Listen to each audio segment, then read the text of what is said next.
waaw ndaxte vraiment man xanaa magistrats yi dañ doon nelaw parce que j'ai vu hier ils ont sorti un communiqué pour dénoncer nee na ñu yeeyaay les propos d'un homme politique qui aurait mis la photo de l'actuel directeur général du budget qui est l'auteur du rapport controversé de la Cour des comptes. Voilà mais ba ma gëstoo ndekete Moustapha Diakhaté moo def benn communiqué boo def benn post teg photo Massamba Dieng loolu la waa UMS di kaas ñu ne pourquoi homme politique yi di menacer magistrat yi waaw ma leen di fàttali nit am taxaw na Grand Théâtre mu ne président conseil constitutionnel c'est un corrompu nit toog na Grand Théâtre si esplanade bi wax président conseil constitutionnel c'est un corrompu déggoo UMS wax mu toogaat foofu mu ne on va nettoyer les magistrats xam nga la magistrature des mauvais magistrats déggoo leen ñu wax rabat d'arrêt bi Jules di wax de génn na fi mu ne magistrat cour suprême yi dañ leen di ger ci ay terrain déggoo leen ko wax keneen toog na mu ne magistrat yi ñu affecté Tamba ñoo gën a dëng rond-point déggoo leen ko wax waa mais man UMS bi xanaa UMS projet la kon léegi balaa ñu wax mais ça interroge quand même. Est-ce que comment se fait-il que des gens ñu toog nii on attaque les magistrats tous les jours kenn du wax léegi nag wala Moustapha Diakhaté moo ñaaw yaay wala moo amul nijaay ba kenn moom lu mu wax ñu bëgg ko gaafal. Très bien. Ça quand même ça interroge. Ouais, c'est le procureur waaw. bi ñu génnee femme boobu xaw ma. waaw lu ne yàq nañ ko fi procureur. le procureur bi. temps yi lu ne la ñuy wax bañ convoqué pour ndaw soosu noonu fii temps yi lu ne la ñuy yàq procureur. mais même alors avec la libération de kii là de kii. kii Ndour. Pape Malick. waaw mais sur les deux là. amul lu ñu waxul procureur alors bi. kon nag léegi. on amul lu ñu wax procureur bi boo déggee ñu ne le procureur est en sursis kii wax ko parce que. mais c'est ça. Il n'est Oui, pas on très sait ce qui se passe. il n'est pas très à l'aise hein. Maintenant Oui. aujourd'hui xam nga laat xam nga ma naan laat sax maa ngi koy devait commencer par laat gis nga Omar Faye ba su sa fi wax lu am solo ñun lu ñu mës a wax lu ne ci principe lañ ko teg te on ne le fait pas pour après demain lii ak loolu mais Oui.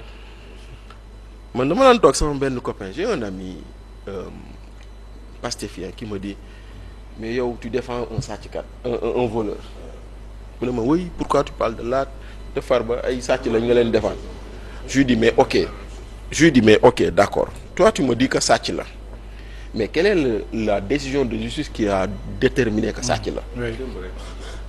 Non, waaw le may Sénégal leen may leen doit respecter voilà may leen kon la nag léegi présomption d'innocence. pourquoi tu ne respectes pas la présomption Dañ lay d'innocence juger, voilà dañ la maintenant yàgg te moi juge waxul dara. moi j'ai toujours dit quand je parle de cas Lat Diop dama leen ne dafa am lu xel nangu ak lu xel nanguwul lu xel nangu mooy man ak Omar bu ñu bokkee deal ñun ñaar ñëpp la ñuy jàpp dugal ci kaso bi xel nanguwul ñu ne Bachir lañ tëj bàyyi nañ Omar muy galayaa bi di gundaandaat ci dëkk bi te loolu mooy xew ci Lat Diop xel nanguwul ñu ne sur le même dossier tu as en même temps du détournement de deniers publics et en même temps de l'extorsion de fonds mënul nekk impossible c'est l'un ou c'est l'autre si tu dis que c'est un détournement de deniers publics la question subsidiaire qu'on va te poser mooy quel est le rapport qui a établi le préjudice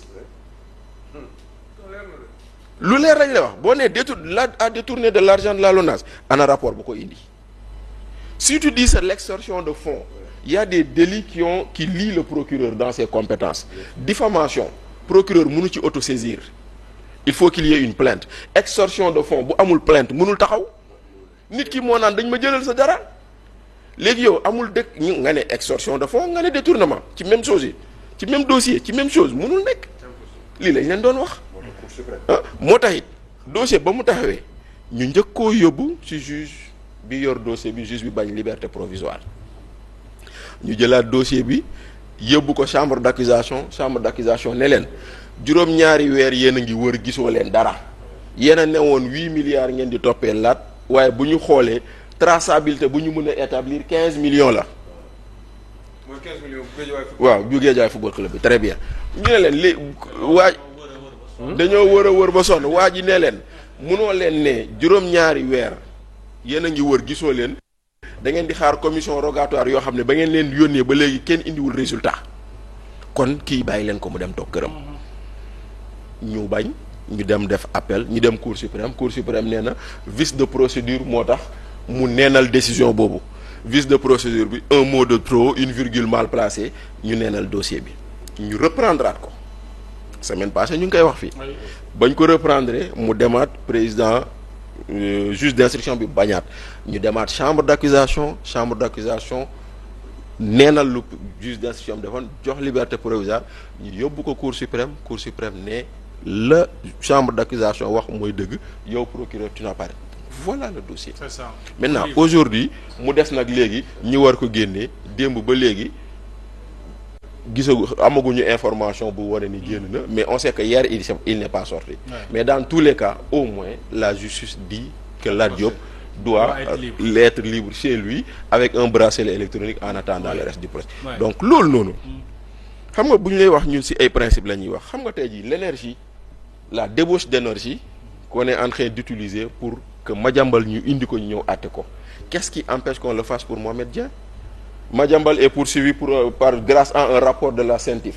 Mohamed Dieng amul rapport CENTIF ci moom Madiambal on lance un mandat d'arrêt international pour dem jëli ko mais ana mandat d'arrêt contre Mohamed Dieng? Mais voilà.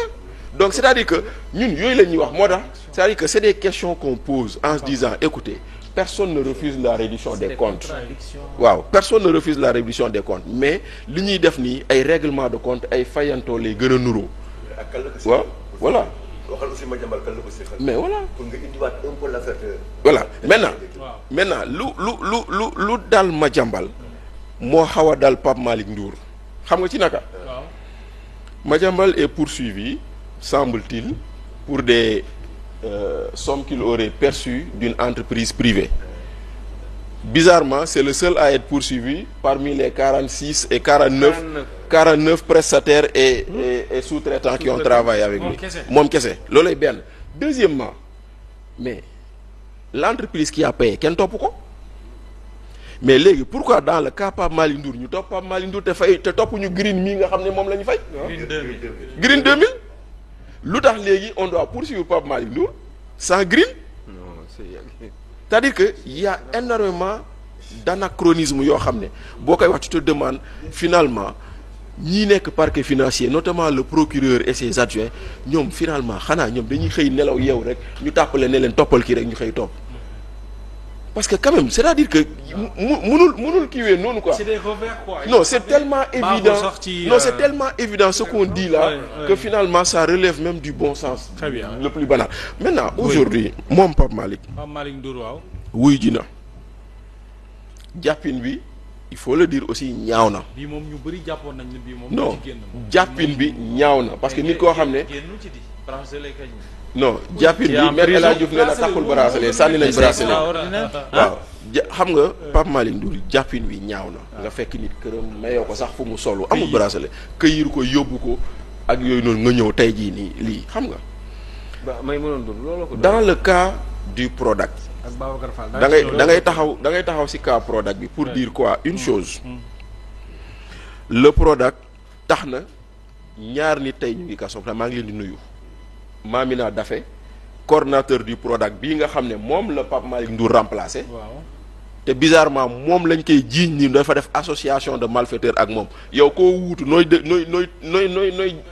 lëkkaloo ak moom pour def c'est ça voilà maa ngi nuyu Mamina Daffé maa ngi nuyu également Cissé mi nga xam ne moom la doon liggéeyal te ñi nga xamee ko ci bronze ñoom ñaar la ñu topp ci dossier boobu noonu Ibou Cissé bronze lañ koy wooyee yow xam nga ko donc ñoom ñu ngi leen di toppee valeur 600 millions de francs liés à cette affaire. Il faut insister fi nga wax ni dafa am solo parce que il était accusé d'association de malfaiteurs avec Mamina Daffé. waaw Mamina Daffé boobu. alors qu'ils n'ont pas travaillé ensemble. mais justement mais loolu c'est-à-dire que moo remplacé Mamina Daffé. c'est bon à préciser. c'est-à-dire que man des fois damay taw ba mu yàgg ma ne ñii di bind seen acte d'accusation yi ñoom. ils ne se sont pas rencontrés. c'est-à-dire que est-ce que ñoom non ils se sont rencontrés lors de la passation. passation loolu laa bëgg a wax en fait. voilà c'est-à-dire que yow ci bokkuñu dossier liggéey yow kii dafa liggéey dem yow nga ñëw wuutu ko. mu def le dossier de passation dem ñu ne yéen ñaar yéen a àndoon def seen i tappale pour lekk 2 milliards lëkkaloo pour lekk Sénégal 2 milliards quand même. mais Bachir ma tegal la ci dara Pape Malick a dit oui clairement que bi mu ñëwee. fekk fa benn rapport. mais du IGF du IGE amul benn rapport bu mu fa fekk.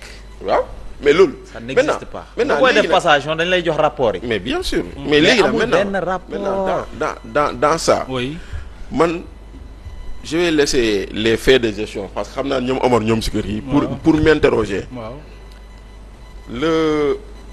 le Prodac. ku ko tudd Mame Mbaye Niang te ku tudd Prodac tudd kan. tudd Ousmane Sonko. léegi léegi xam nga rabat d'arrêt daa am Omar. waaw benn waaye taxaw ne rapport baa ngi nii. waaw. c'est un élément nouveau. waaw te rapport bii dina tax ñu ubbiwaat dossier bi. est-ce que tey jii on n'est pas en train de trouver un prétexte pour ouvrir ce dossier. Jules de loolu wax léegi. parce que ce dossier-là Aliou quelque part on s'interroge c'est ce dossier-là qui a fait que quelqu'un n'a pas été candidat. et que ce dossier ce quelqu'un-là il veut coûte que coûte être candidat en 2029 alors que ñenn ñi nee nañ c'est pas possible parce que le rabat la décision de la Cour suprême d'abord la décision de la Cour suprême qui confirme la condamnation sur l'affaire Mame Mbaye Niang est intervenue le 4 janvier 2024. Très bien. Et cette décision est supposée durer 5 ans. Donc elle devrait finir le 4 janvier 2029. Or, le 4 janvier 2029, on aura déjà déposé les candidatures à l'élection présidentielle de 2029. dëgg la de. Kon voilà le problème. C'est ça. Kon aujourd'hui moo tax nag on peut s'interroger en se disant que est-ce que dañoo bëggoon saraxe Pape Malick Ndour pour trouver un prétexte à quelqu'un. Très bien c'est une grande question ay laaj la rek nag. kuñ ci mën a tontu Omar. Cour suprême daal li ma la mën a jàpp mooy Cour suprême nekkul fi kenn. waaw. dañuy lire droit ñoom duñu lire le fond. et les dernières décisions. forme bi la ñuy xool. bu fekk bu jaaree yoon rek wane na ko waaw. ñoom amuñ nekkuñu foofu sax di nekk ci ay fonds ak ay masamba ay yooyu du seen yoon newu ci ñoom daal bu ñu gisee ne di affaire lii la wax dañ koy wax maintenant.